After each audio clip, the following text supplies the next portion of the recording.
Hello, everyone. I'm honored to be back here for the second part of Back in the Day, hosted by none other than Brian Keene. And we are here to raise money for the HWA Scholarship Program.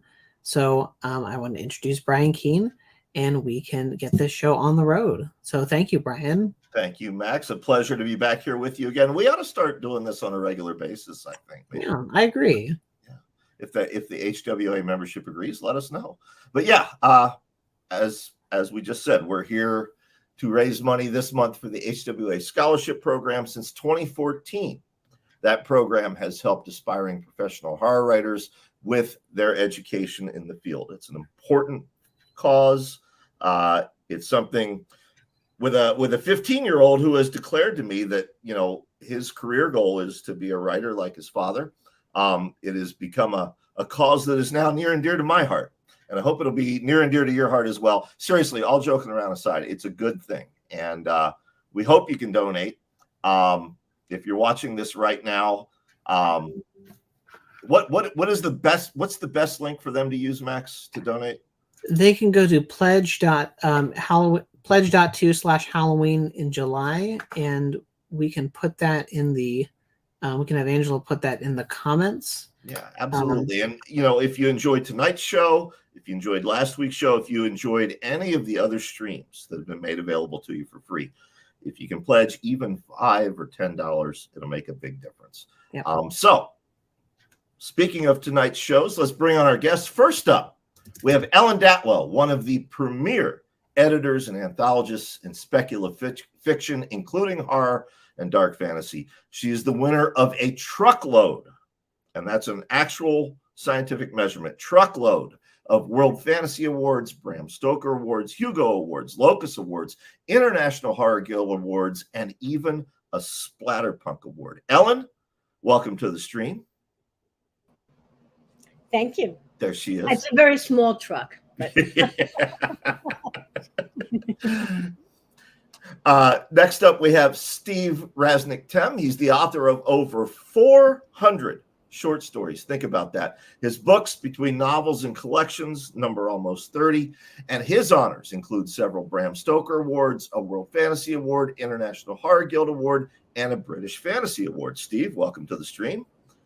Thank you. It's actually over 500, but who's counting? Is it over 500 now? I gotta catch up. Apparently, there's some stuff I need to add to the library in there. And also joining us is Linda Addison, poet and writer of horror, fantasy, and other speculative fiction. She was the first African American to win the Bram Stoker Award. She has since gone on to win multiple times, and she's one of my longest suffering friends in this business. Linda, welcome to the stream. Hey, that's right. Send me money. I will tell you all the secrets about Brian. That's going to be your final book? You're working on it now, and you know it. And when you shuffle off this mortal coil, you've left instructions. It's a tell-all. Make me sound good. Always. All right. Now, as we did last week, you folks who watched last week's stream with David Scow, John Skip, Douglas E. Winter, and Chet Williamson, you'll pardon me if I explain this to the folks who didn't. This is not in any way, shape, or form an old folks panel, okay? But what we're trying to do here is present a generation of horror writers and editors and professionals for whom many things were different when they were starting out. All three of our panelists tonight are important voices who still have valuable things to say and whose impact influenced those of us who came along a decade or two later after they got their starts. So whether you know it or not, whether you're familiar with their names or not, you owe these folks a debt. And tonight we're going to talk a little bit about why. So my first question, all three of you, when someone summarizes your careers the way I just did, you know, basically Wikipedia for YouTube, what is something that never gets mentioned that you wish people remembered about you, or you wish people acknowledged? I see everybody thinking, I'll pick random. Linda, let's start with you. Wow, that's a good one. The only thing that comes to mind when I tell people this, and I don't think it was very surprising, is that I am a crazy, mad, insane Star Wars collector.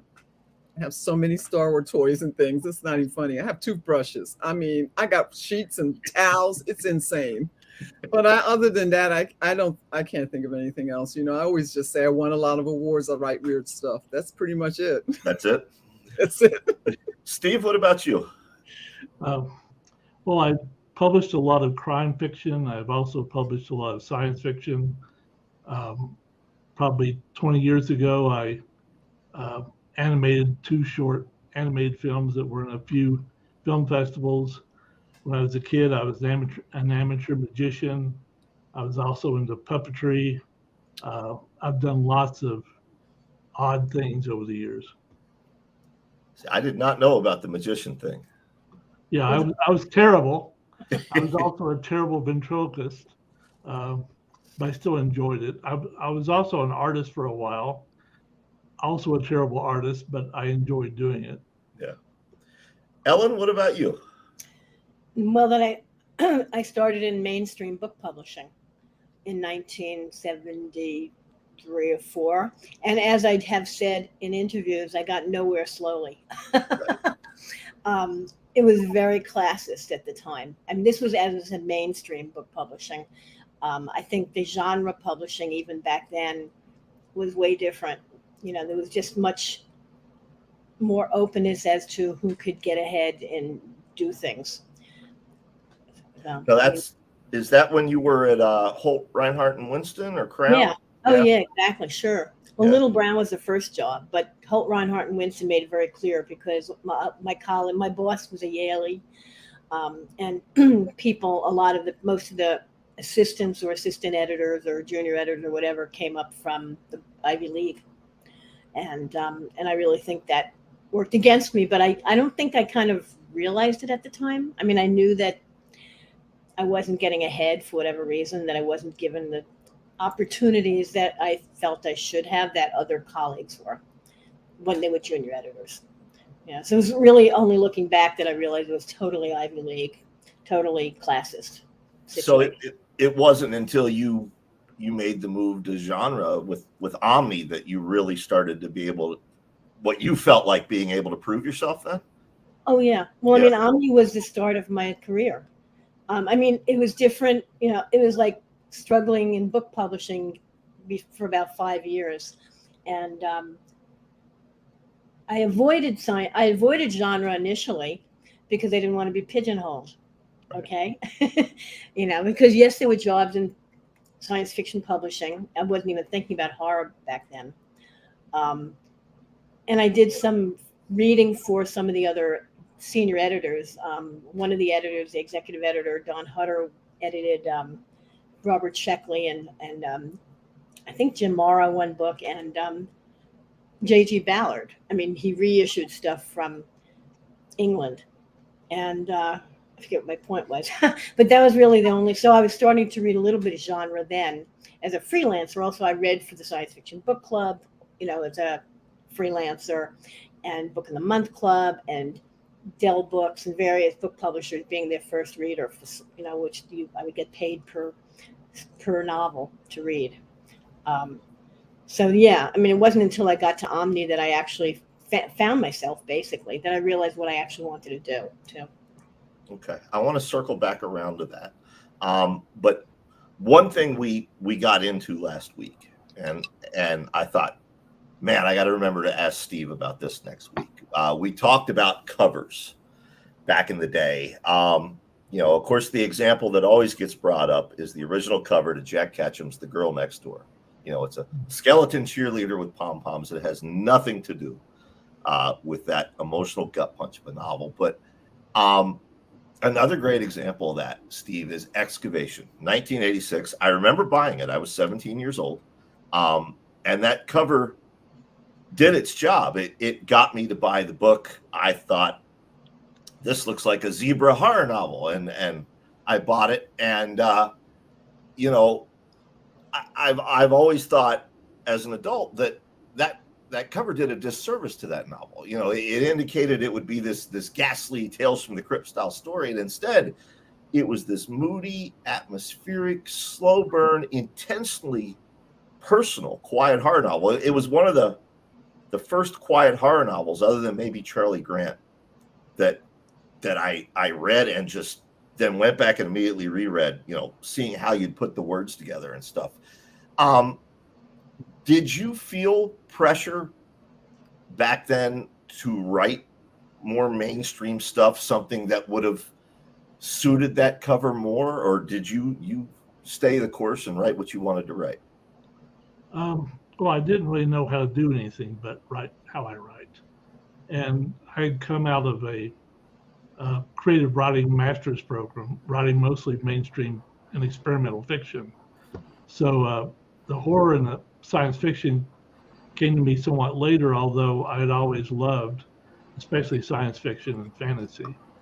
And the time the cover came out, it was in the middle of the horror boom, and I wanted something that was garish and horrendous, because that's what would sell books. In fact, I knew, and it had been explained to me over and over, that the only promotion I would get would be that cover, that everything rided on that cover. I did have to say I didn't much care for the drippy lettering. Right.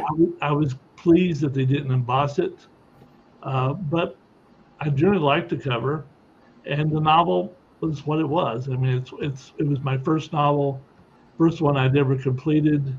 Actually, it's the first one I'd really made some effort to complete. I had started some other books. Like Bloodkin was started when I was in high school, and Hubo was started when I was in undergraduate school. But I knew they were going to take a long time to finish. Excavation took me, I think it was 3 months. It was the shortest time I'd ever spent on just about anything. Yeah. Well, I mean, they're right. The cover did the job. The drippy lettering and all. It's it got my attention. Now, we mentioned you said at the start. I said over 400 stories. You said it's over 500 short stories now. Obviously, back then the magazine market was important. We talked a lot about that last week. Twilight Zone and Night Cry and all the other venues at that point. It's not really something that exists now. So a lot of Zoomers and millennials, they just don't understand what that was like. But what was that like for you? As were you selling a lot of short stories to the magazines at that time? Well, not really. I was selling most of the stories to anthologies. Okay. I wanted to be in the magazines. In fact, the pulpier the better. I loved those old science fiction magazines, especially. And in high school, I would send stories to Ted White at Amazing. He would send me personal notes back, which at the time I didn't know was encouraging. All I saw it was rejection. And I really wanted to be on the newsstand and those spin racks. And I wanted to be in anthologies, in bookstores, and in libraries. And I was really attached to the idea of seeing myself in print. Yeah. Now, Ellen, you just mentioned a couple minutes ago, for folks who are just now tuning in, you faced Ivy League discrimination, for lack of a better term. When you made the jump to Omni, now you're doing speculative fiction and you're making a name for yourself. But, as I said, we talked last week about just how important those venues and those markets were. So did that add an extra layer of stress? You're trying to not only prove yourself as a woman in this business, but prove yourself as an editor in your own right for Omni, and you have all these authors trying to get noticed, and that an appearance in Omni can make their career. Did that add an extra level of stress and pressure to you, or no? I didn't even realize it. I mean, it didn't. No, I mean, I had to prove myself as an editor rather than a writer/editor, because the first two fiction editors are Omni were Ben Bova and Robert Sheckley, and they were hired for their names so that Omni would be less associated with Penthouse, our sister magazine. Right. And they figured, okay, these guys are known by the science fiction community, and people won't think about Penthouse. So I was the only fiction editor who was not a writer. So it was a whole different situation. I mean, there are other stresses, but not that. Yeah. Did you get blowback from anyone in-house because you weren't a writer? Did you get the, well, you don't understand. You're not a writer. Not at all. No. No. Good. Don't forget, the fiction department was so separate from nonfiction. I mean, we were together, but no one in the nonfiction department read fiction, at least when I started, or most of the people didn't. So it was a totally different world. No one there cared what I was doing. And usually, if I was lucky, neither did my bosses. Usually. So, no, I did not get, I got pushed back from some people in science fiction for getting the job. Again, because I was unknown. I came out of nowhere. Right. I was not a fan. I mean, a lot of people in science fiction and editing came out of fandom. I didn't even know fandom existed. So I came, as far as the people in science fiction, the writers and everybody else, they didn't know who I was. So in that sense, I got more blowback from them than I ever got in-house. Right. From Omni people.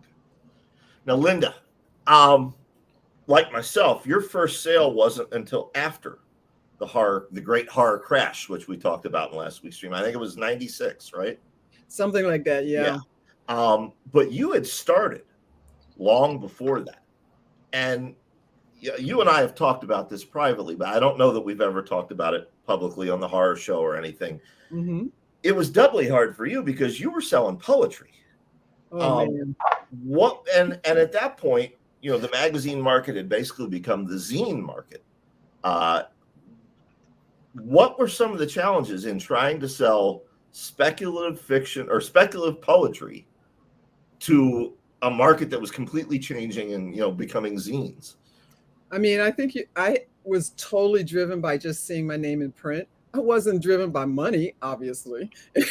And I wasn't driven by much else. I just wanted to see my name in print. So I had my own plan, and I've spoken on this before, and that is wherever Marge, Simon, and Charlie Jacob were published, that's where I sent my work.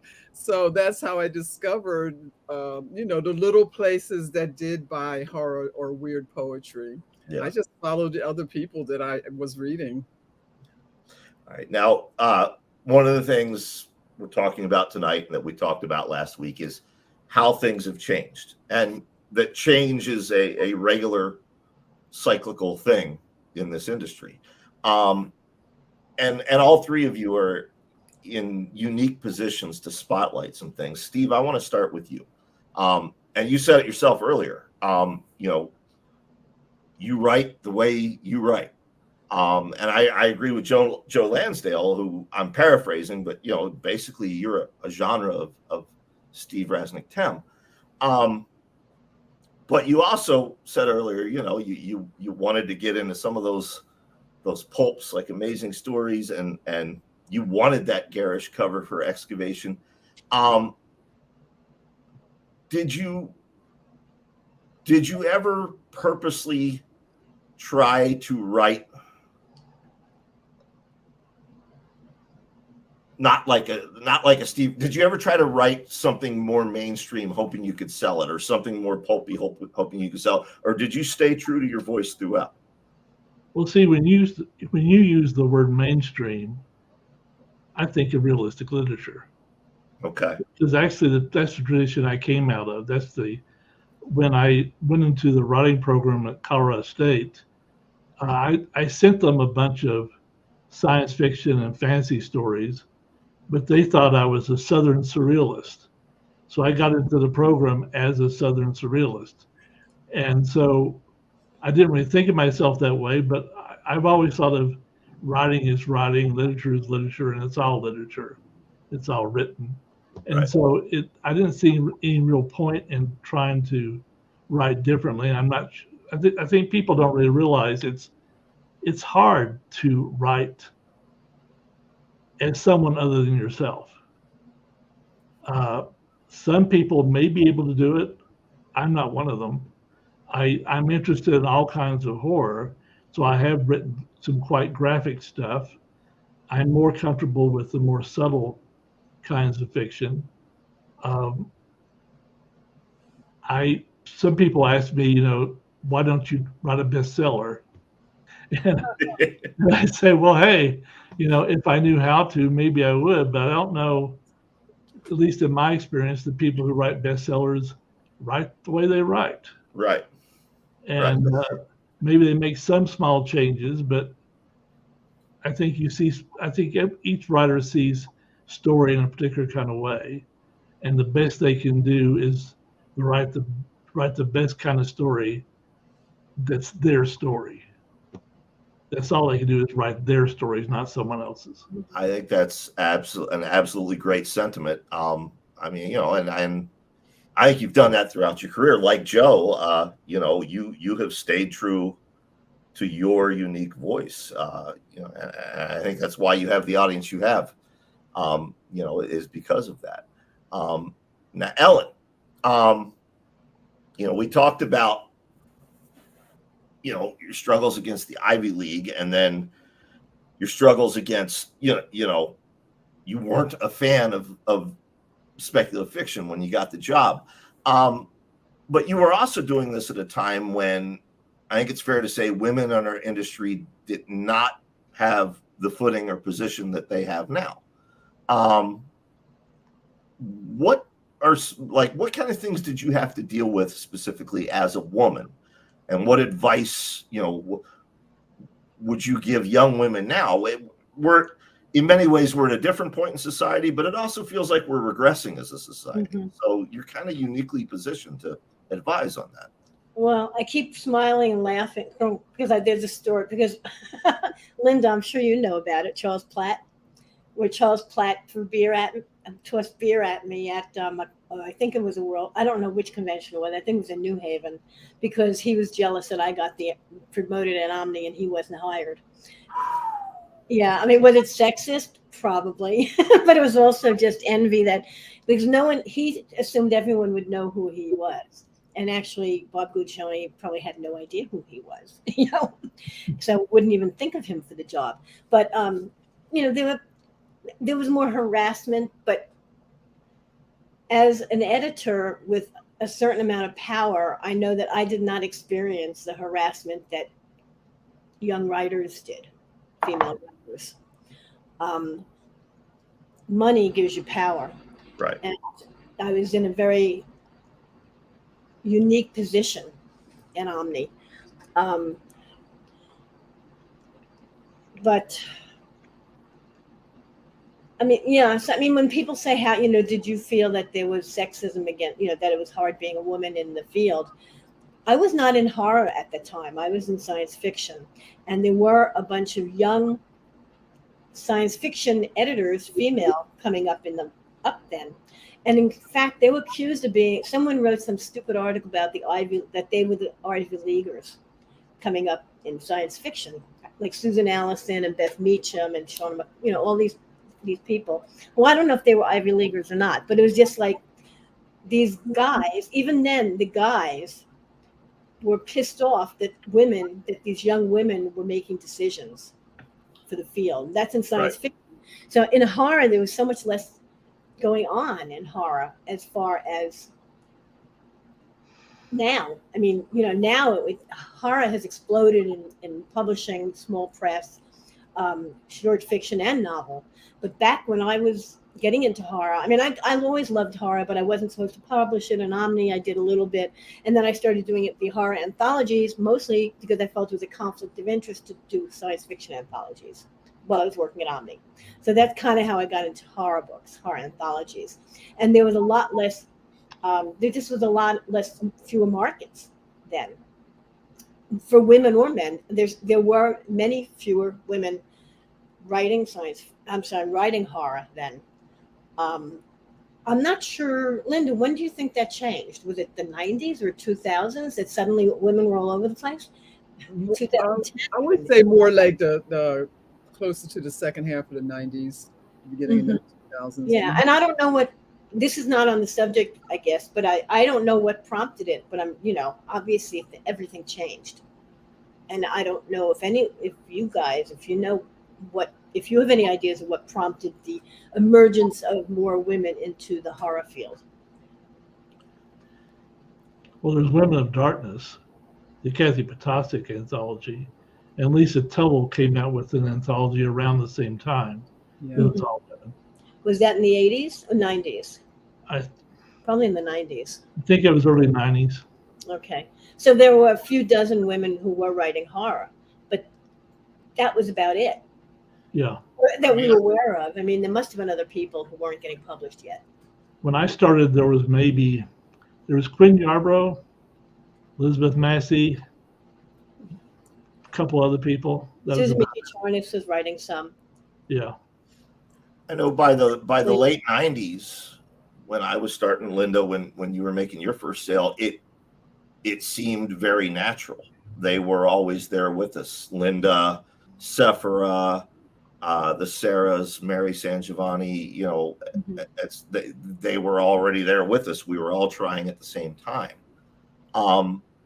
But now I don't have this in my notes, but two thoughts occur to me. First, Ellen, you're talking about these young women in the 80s coming up in science fiction as editors and getting blowback for that. We talk about how some things change and some things don't change. We just saw that a few years ago in the comic book industry with the female editors at Marvel, Heather Antos and the rest. I don't mean to say and others. It's just I can't remember who all was involved with that, but Heather was very prominently harassed simply for the crime of being a young woman trying to edit comic books for Marvel. But the other point I wanted to bring up, and trying to think how to phrase this, Linda, you'll remember when we were starting, this conversation came about. A young woman said to Mary San Giovanni, my wife, several months ago, that she doesn't like these whisper networks when it comes to men harassing women in the industry, and it should all be out there. And Mary explained to her that back in the late 90s, early aughts, the whisper network was what kept women safe in this industry. That is something that I guess has changed with the arrival of Me Too and social media being so much more prominent, but it wasn't like that back then. Right. And I think it's important for young women to understand those whisper networks were actually serving a valuable service back in the day. Linda, it was quite a while there too, Brian, that even when I was getting published, I mean, I remember being on a couple of panels with women and them talking about getting negative stuff back at them because of, as a woman in horror, like women can't write horror and that kind of thing. Now, I never came across that, but I think that's mostly because I had like a Philly attitude. Like, I will slap you if you're going to get dumb in front of me. But the rest of them, I remember actually there was an article, there was a piece by a prominent horror writer who's no longer with us, and I'm not going to mention his name, who wrote really nasty, who was upset because Linda Morano, who was at, she was a big bookseller on the West Coast. I can't remember what the name of the company were. And someone else, 3 women, had written things negatively about this guy's work and was just really nasty about it. And that was, you know who I'm talking about? I don't. It doesn't matter. I can. I mean, I probably do, but I don't remember but I don't know what decade that was. I don't know when it must have been when I was doing the year's best.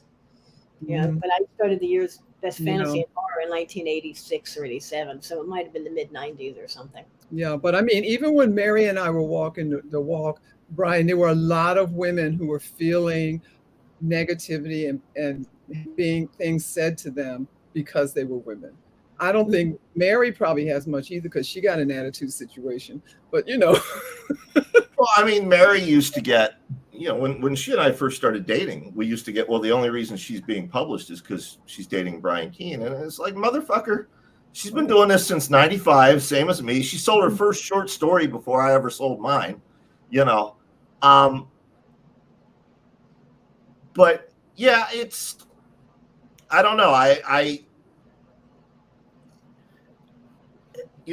remember you would hear the snide comments often after y'all left the room. No doubt. And back then, we would tell the person, dude, knock it off or whatever, but it was done in person at con, Mm-hmm. Nowadays social media is a thing that exists and it's done in front of everybody. But yeah, I want to make sure that younger viewers understand the Whisper networks served a very important purpose back in the day. Maybe not so much now, but back in the day. But Linda, there's something else from back then, and I know full well what your experience was like. I can very much remember a time when the only two people of color at conventions were you and Jesus. I was going to say, go there, because that is huge, gigantic. Yeah. I mean, the last two Stoker cons have had gatherings and pictures of Black men and women horror writers that I never thought I would see in my life. Yep. The numbers, not just the names, the numbers. So many times going to these things and being the only Black woman, the only Black person. I mean, it's like a whole thing. I have a very dear memory, and I've never shared it with you privately. I probably should have. I'm gonna bring it up now. I remember an early Horrifying convention. I believe it was 2002, 2003, and Wrath James White was there, just starting out. Maurice Broaddus just starting out. Cheshire Burke just starting out. Andre Duza just starting out. And Linda, you were giddy.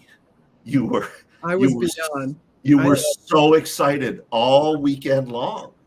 And it was the first time I really sat back and thought about it. I'm like, what's that got to be like for her? What was it like for you back when it was just you and Jesus? I mean, was that daunting to? It was, I would say it was a big part and a gift for my evolution, because I would walk into those rooms as a horror writer. I didn't even walk into them as a woman.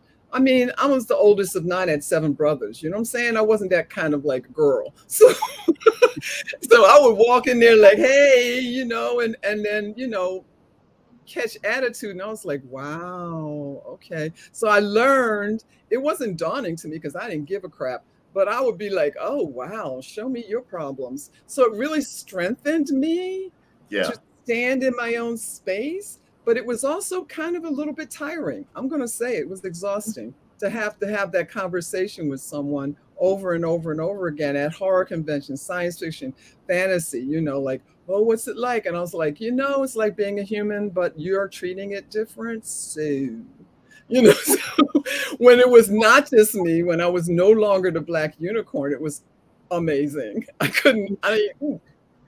Do you find that you still are having that conversation in a way, though, or has that, Somewhat, but not as much as I did then.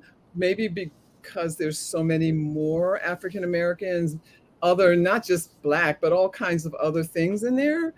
But people don't understand that their attitude, that thing is still out there, man. It's still out there. I just don't give it any weight because I don't care. That's not my problem. That's your problem. Right.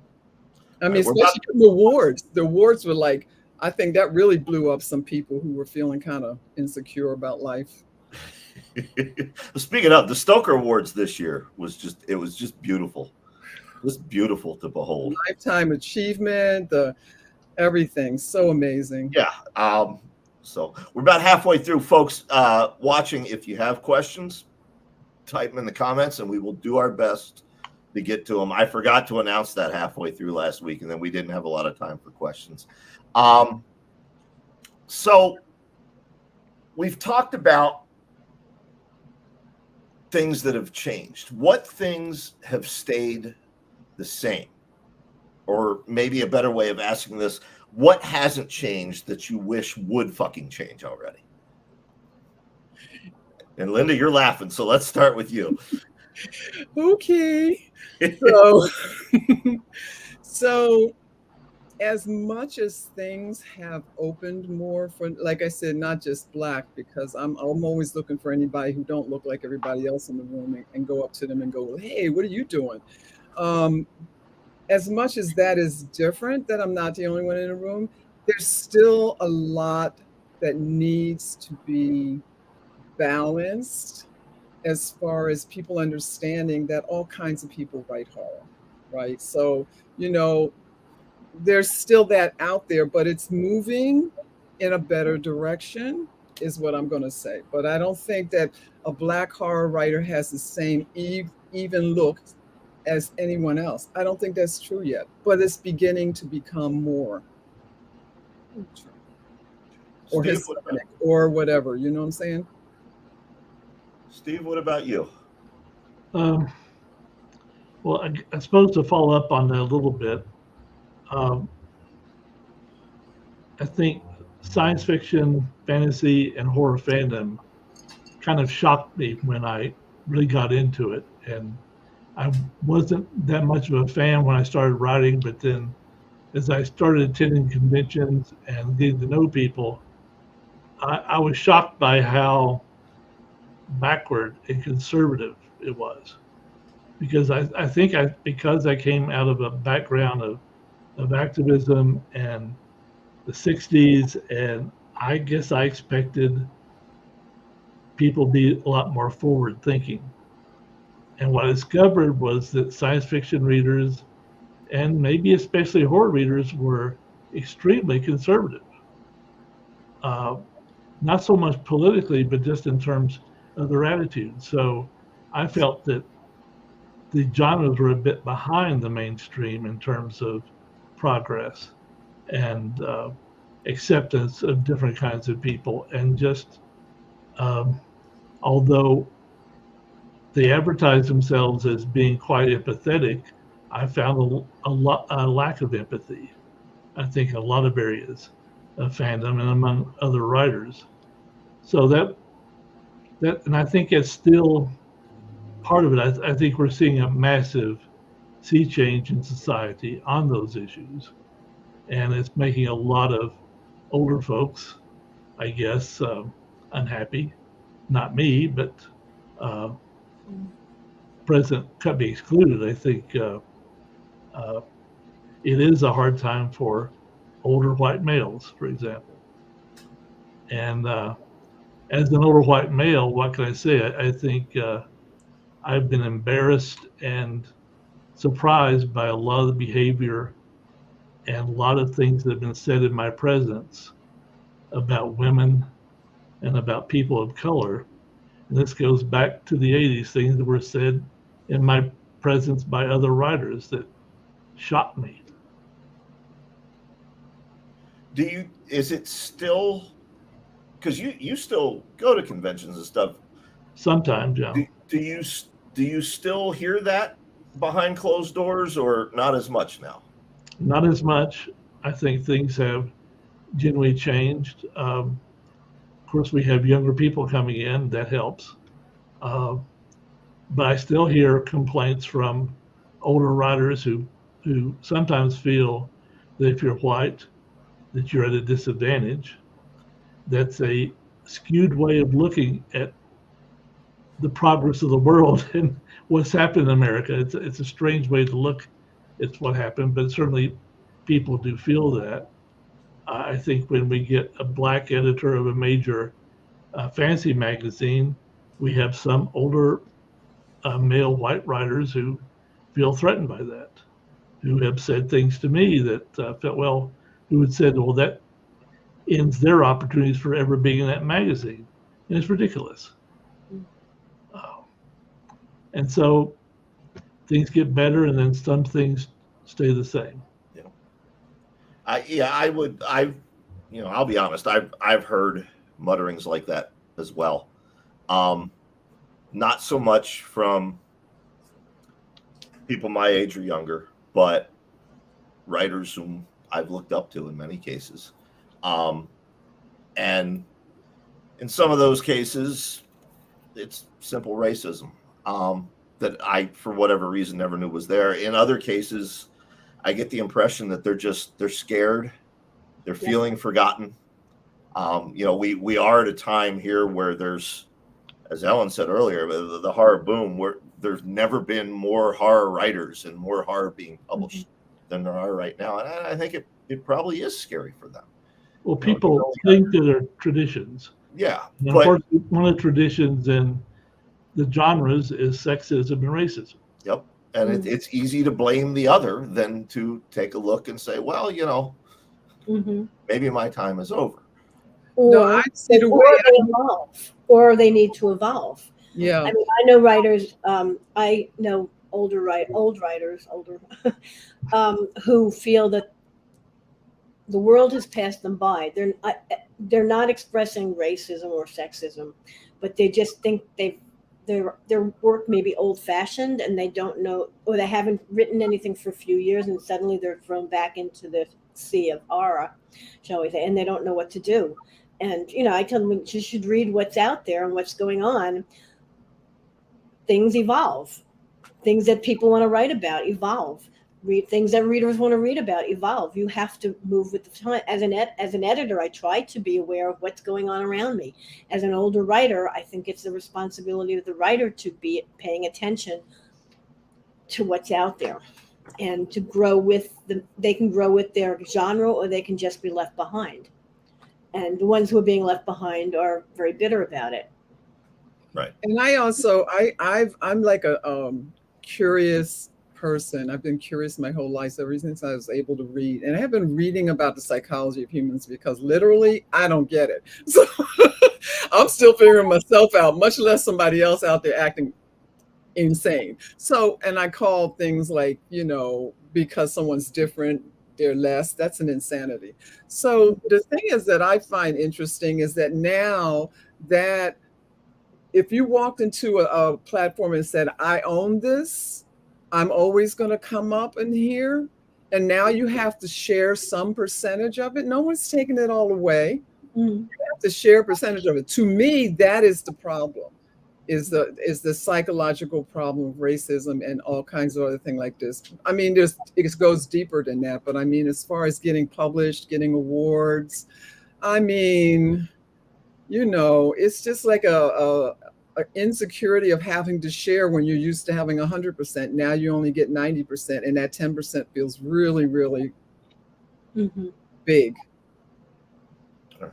Just a reminder, folks, if you have questions for our panelists, please type them in the comments, and we'll get to them before we end. Something I asked Doug and David and John and Chet last week, and I want to ask you guys as well. Obviously, you've had friends fall behind, fade away, or pass on.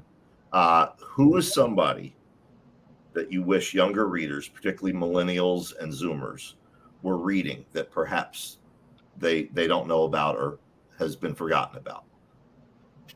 Ed Bryant and Lucia Shepard. Charlie Grant, he was my mentor, and certainly I loved his voice, and I wish more newer writers were reading him. Yeah, Charlie Grant's amazing. He was amazing. He was always on my case. Why are you standing here talking to me? You should be writing. I loved him. I was thinking like Tom Piccarelli. Oh, yeah. Kudos to you, Brian, for keeping Jesus' work out there.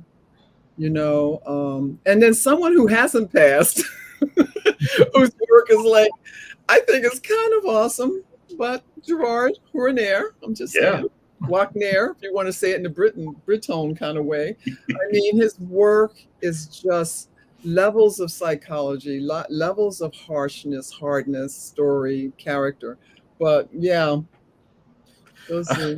I remember the first time I met Gerard in person. We were at Tom Piccarelli and Michelle's house in Colorado, and you and Gerard came, and I got him alone in the kitchen for breakfast, and I said, "Can I ask you a question?" And I know he thought it was going to be some kind of writing question, and I said, "How the hell do you pronounce your last name?" Because I'd been buying his books and seeing it, but Oh my God, always misspelled, always mispronounced. I'm like, and did he tell you the trick? Say it like, "Who are you?" Who are there? Right, Yep. but the Breton way to say it, which is what his family was from, Breton, is Wagner. Now, you ain't going to teach nobody in America to say it that way, so forget it. Yeah. And Charlie Grant, I did not get to share this story last week, but I want to share it now because it endlessly amuses me. Charlie, of course, mentored Mary. Dick Lehman, Richard Lehman, mentored me. Charlie and Dick, they didn't dislike each other, but they often bumped heads. And I remember the very first Stoker Awards Mary and I had ever attended. Mary was Charlie's guest. I was Dick Lehman's guest. I'm over on one side of the room with Dick, and he says, "You see that girl over there with Charlie Grant?" I'm like, "Yeah." He says, "Watch out for her." What we didn't know, Charlie's over there with Mary on the other side. You see that guy over there with Dick Lehman? Yeah. Watch out for him. He's trouble. So it was wrong. Yeah, It was wrong, Brian. right then. It was decreed right then and there. But all right, I want to check the comments here, see if we got any. We got a comment from Scott Edelman. Angela, I don't know if you're monitoring, but I'd like to throw it up on screen here. Scott Edelman, this older white cishet guy has recently had some of his best years for getting published, so I do not accept the mutterings of those who look like me. Well put, Scott Edelman. And if we continue, we continue to do this series, I definitely want to have Scott on. Oh yeah, because he has he's so got much history in him. Yep, a lot of history there. Whew. So for each of you individually, and think about this one if you want, out of everything that you've done professionally in your careers, and after everything you've achieved, what thing do you hope you'll be remembered for the most? And take a moment to think about it if you want. And while they're thinking about it, folks, again, if you have questions for them, for anyone individually or for the group, just type it there in the chat. So the one thing you hope you'll be remembered for. I mean, this is like the legacy question, Brian, which I can never answer because Yeah. who knows what others are going to think my legacy is. I mean, being tagged the first African-American to win a Bram Stoker is like, that's never going to leave. I'm not saying I wanted to leave. I'm just saying, you know, that's probably going to be something people will remember. But I hope to remember also that I don't suffer fools. I stand up for everybody else and I won't suffer a fool. But I don't know if that'll come across. I'll make sure they know. Thank you, Brian. Christopher Neidecker says in the chat that that question was going to be his question. Well, Christopher, now you have to think of another. Ellen, Steve, do you have anything you want to put out there into the universe? That hey, I hope don't you know, remember this but about? just that I try to thrust stories that I love on other people and the writers whose work I love on other people, and that's kind of it. I think for me, it's the work I did with Melanie, in particular, The Man on the Ceiling. I think in part because when we wrote things together, we wrote things in a kind of third voice that was unlike anything either one of us would have written or published by ourselves.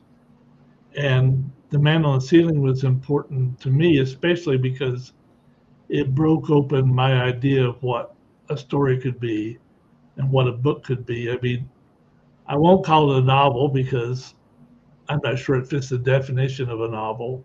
I just tend to refer to it as a book-length work of fiction. And so I think that's probably be something we might be remembered for. I love that book. Yeah, I agree. All right, questions from the audience. Hamlin Bird asks, with the overwhelming volume of quality horror and speculative literature being produced today, what would you say are the best approaches for an up-and-coming novelist to get noticed? It's a good question. It's one I hear a lot. As we were talking about earlier, there's more authors being published, more horror being published right now. So what's a good approach for an up and coming novelist to get noticed? Write a great book. I mean, I think what you do personally in terms of PR and your personality in the long run makes no difference. It's really the work that's going to get you noticed. And even when you write your best, that's not always going to get noticed. But I still think it's your best chance is write something that's from the heart and is different from what everyone else is publishing. I was going to say the same thing Steve said, and that is write as well as you can and keep learning so you can write even better, and write what is authentically speaking to you, because that's where your difference and greatness is going to be, not writing like someone else. And write your next book as soon as you finish one. Good. Or story. Yep. Don't sit around waiting for the acclamation. I'll tell you a quick story. At one point before I got into horror, I was trying science fiction, and I took a workshop with Nancy Kress, and I said to her, I feel like I should change my name and when I send it to editors and call it L.D. Addison, so they don't know I'm a girl, blah, blah, blah, blah, blah, because then they think the main character's a girl, blah, blah, blah, blah. And you know what Nancy said to me? She said, if you write it well enough, they won't assume anything, Linda, other than the writing. Yes, she did. So I kept my name and just learned to write better. I always think back to Jack Ketchum, Dallas Mayor. So one of the very first bits of advice he gave me early on was, this Howard Stern shtick works for you, but sooner or later they're going to want to read your books. Can you back it up? Oh my God, Brian! That always stuck with me. And he was right. I miss Dallas every day, but he gave me all kinds of great advice, and that one always stuck with me. I love Dallas. So. All right, Sephira asks, what do you think about trigger warnings on horror novels? Are they spoilers? You can just ignore them if you don't like them. I don't personally have any interest in them, but if people are really triggered by things, just go for it, and if you're not, then ignore the trigger warning. Well, I'm sympathetic to being triggered because I have a lot of trauma in my life, and so I do get triggered on a regular basis. But mostly I just grin and bear it, and sometimes I suffer through it. I think the problem with trigger warnings on horror novels is that I think the whole genre should have a trigger warning on it. I don't know. I mean, when I'm writing, I'm trying to work in subtext and trying to touch as many uncomfortable areas as possible. So, I mean, I'm asked to occasionally give trigger warnings, and I do my best, but it's difficult to really narrow it down to one or two obvious things, because I'm aware that there may be just a line or a phrase or an image that may very well hurt somebody, and I can't really help that. It's kind of part of the experience. I mean, I just wrote something for.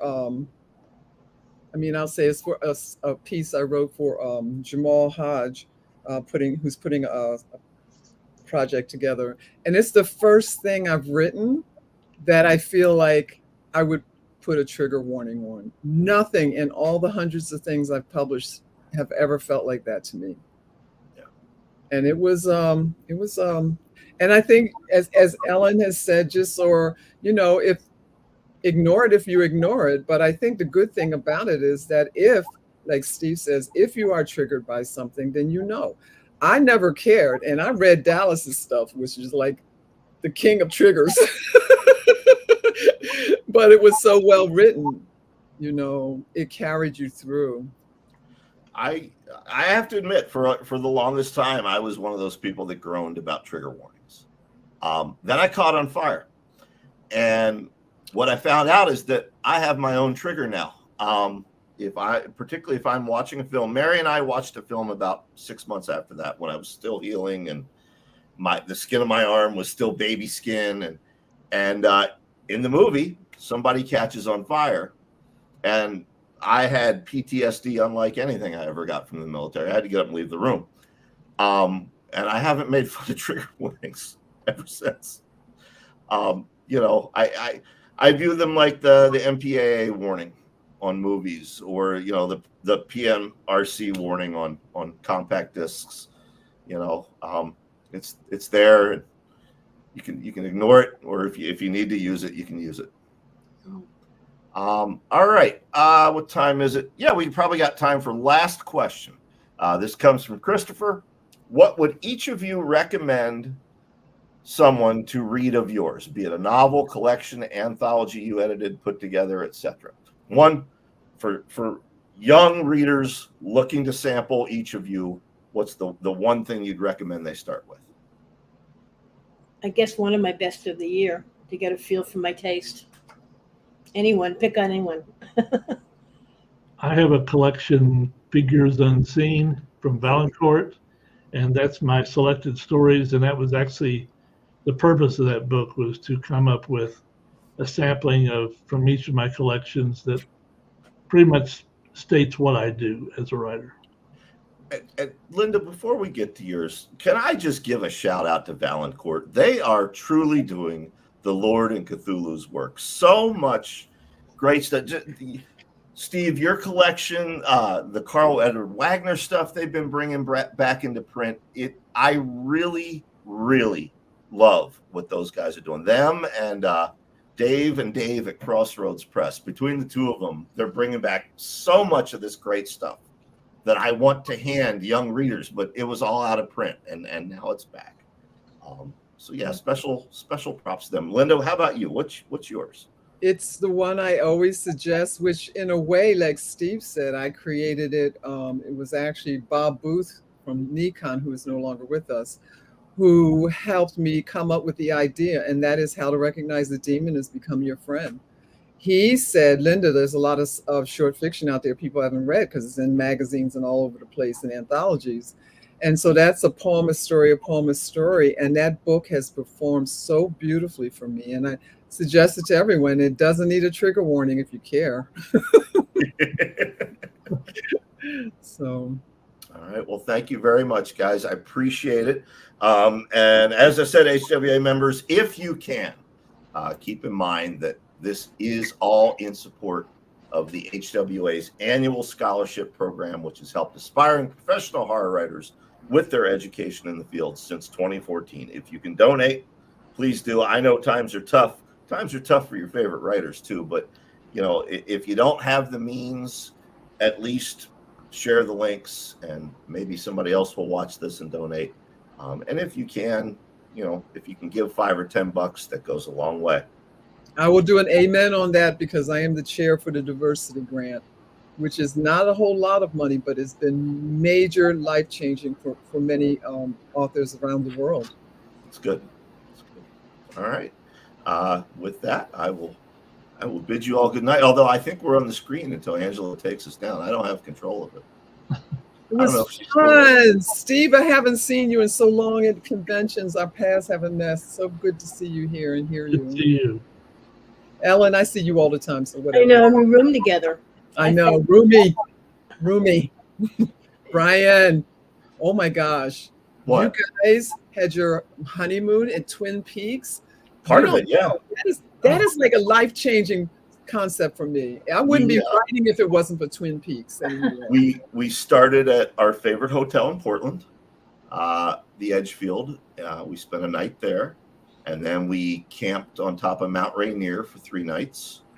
And Mary was a good sport about that. So then we went to luxury. We went to the hotel where they filmed Twin Peaks. It was the Great Northern on the show. Ooh, mad for it. It's on my bucket waterfall. list now. It's on my bucket list after seeing your video, because I was going to stop writing. At one point, I'd gotten so many rejections. I just thought, okay, this isn't for me. And then I watched Twin Peaks, and it was so friggin' weird. And then I wrote this weird story, and then I started getting published. So David Lynch is like my unknown. He doesn't know he's my unknown savior. Well, he might now. I hope. All right. Well, I'm not sure they are monitoring, so I suggest we all just click the leave studio button down there, and that should end the feed. Thank you, Christopher, by the way. Thank you. Thanks everyone for watching, and I'm sure this is watched more. See you guys. Thanks, everybody. Great. Fun.